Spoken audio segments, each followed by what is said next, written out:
Onana. You knew after the banter wars between him and the Nemanja Matic of Lyon that he was either going to have a blinder in this game, Andre Onana, the Manchester United goalkeeper, or a howler. And yes, it was a howler. Culpable for both goals, really, you have to say, in the Manchester United goal, as we saw Lyon 2, Manchester United 2 in the Europa League. Of course, in the other high-profile game with Tottenham, they drew to Frankfurt. I think Ugo Ekitike scored as well. But I'm going to speak about Man United in this video.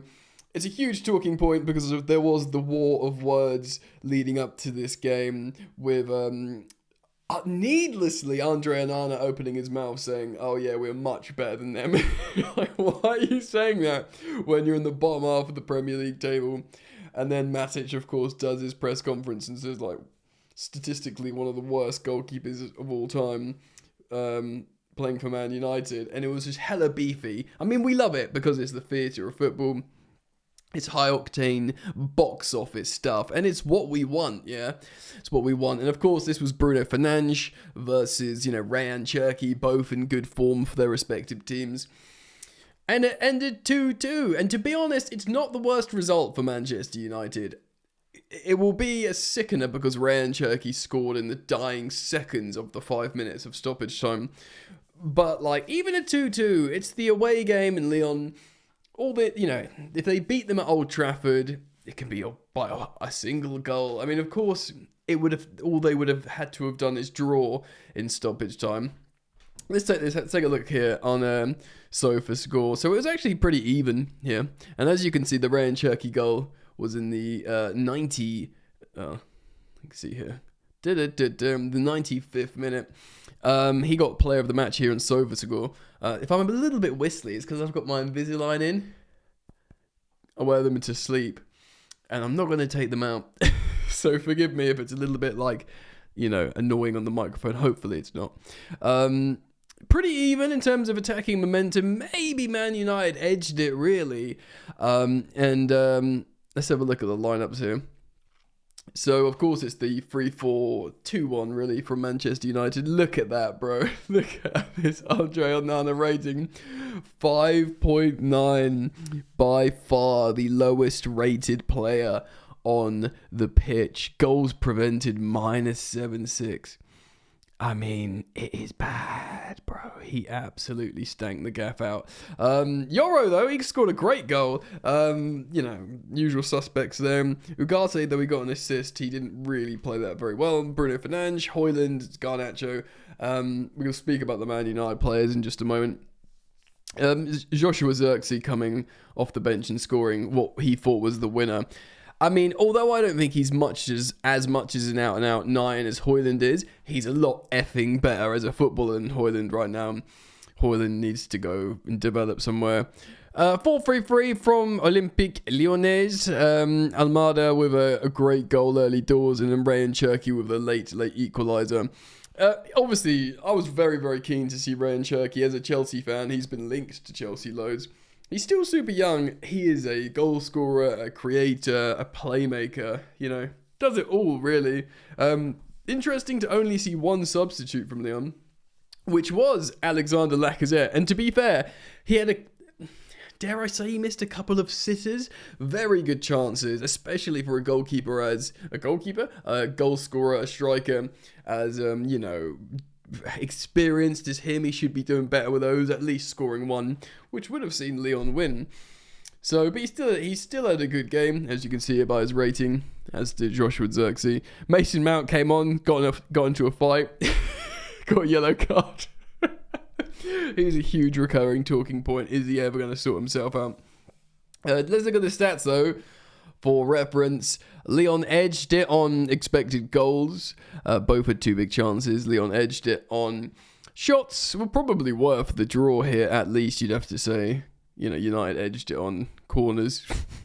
Lyon more passes, slightly more possession. Probably, an even game. And you'd say maybe maybe Leon, edged it. So the first goal from Almada, it goes through Onana. It's a goalkeeping error. Euro scores a great header, actually. Like, it's an assist to Ugarte. I don't know if Ugarte is trying to shoot, but he's putting in quite a venomed ball. But Lenny Yoro opens up his body and turns and heads it into the ground, which is a great header. Goalkeepers hate that. 1-1 at half time, and it's poised, bro. It stays at 1-1 for a long time. And of course, Bruno Fernandes assisting what looks like surely in the 88th minute, a winner with Joshua Zirkzee.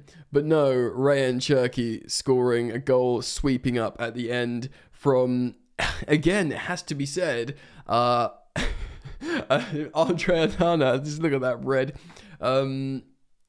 error. He just literally serves it up on the rebound. It's just poor goalkeeping. Look, he's done it to himself, hasn't he? The fact also, look at the bench. Luke Shaw on the bench.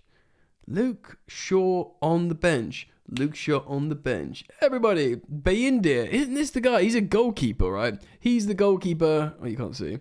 But he's the goalkeeper that did well in the absence of Onana. I mean, at this point, bro, because of the narrative, because of everything for the second leg, surely you just play Bayindir instead. How do you say it? Alte Bayindir, I think you say it. I mean, come on, bro. In terms of good performances, like Lenny Yoro, good. I think he's still a teenager. It's a great goal. Real Madrid wanted him. He went to Man United. Granted, it's because he went for seemingly money. I'm not saying he's not like going to Saudi. He could believe in the Man United project. Man United is the biggest club in England. I'm not saying otherwise. But obviously they're they're massively out of sorts, United. And Real Madrid are the biggest club in the world. Man United offered more money. He took it. Fair enough. Why not? And he's a good young player. I'm just using the reference that Real Madrid were interested in signing him for a certain price. So he's obviously very good. Patrick Dorgu, I mean, he's got a high ceiling, I guess, but even, whether he should be starting for Manchester United is debatable. Dallo was all action. It was a bit spicy, this game. Like I said, there was a fight. Garnacho, one of the most frustrating footballers of all time, because he does so much right, like makes intelligent runs, knows what's happening around him, and knows the right idea what to do. Execution terrible, whether it's finishing, final ball, which is really frustrating for a guy who can win the pushgas and score an overhead kick, because he's all action. He'll run forever, he'll make the right runs, he'll like I said, it's almost like he knows the right idea. Really frustrating execution. Fernandes good, Casemiro, whatever, he's swan song in it. Everyone's sort of fine. Højlund, just really frustrating. He just looks bereft of confidence, really poor finishing. And again, I feel bad for him because he was wanted by a bunch of clubs at Atalanta. He, again, is still very young. He shouldn't be starting for Manchester United. He needs to go develop somewhere elsewhere. Maybe a different system. I know he came from Atalanta, who played a 3-back system. Well, surely of course they did. So, I don't know, whatever. I feel like he needs to just go and have the spotlight off him, redevelop, score a bunch of goals, maybe come back, play for United. I feel like because they're going to sign a striker, keep Joshua Zirkzee, maybe even keep Chido Obi around, the youngster from Arsenal, just maybe loan Højlund for developmental reasons. I do think Joshua Zirkzee is less of a conventional 9, more of like a half-space, hold-up ball guy. But he's a better 9, even if in theory Rasmus is a more number 9. Zirkzee, because he just looks like he's playing better, you'd start him over him, wouldn't you? And Rayan Cherki winning man of the match, probably because of that goal at the end. So look, it's massively poised, bro. Like it is. I feel like it could go either way. Man United will still be favourites, absolutely, to win the tie because they're taking a draw back to Old Trafford and. Until the final seconds, they were winning this game. So it'll be very interesting, actually, to watch. Great contest. And it's really Onana that stitched him. I mean, maybe start Bayindir in goal, and you go into the semi-final. Are we in the quarters? You advance to the next round. Maybe that simple. But Sadly for Andre Onana, the headlines will be about him again. Let me know what you think, guys. Thanks for joining me here on Football Yannick. Thank you for liking and subscribing. And I do hope to see you back here very soon. Peace.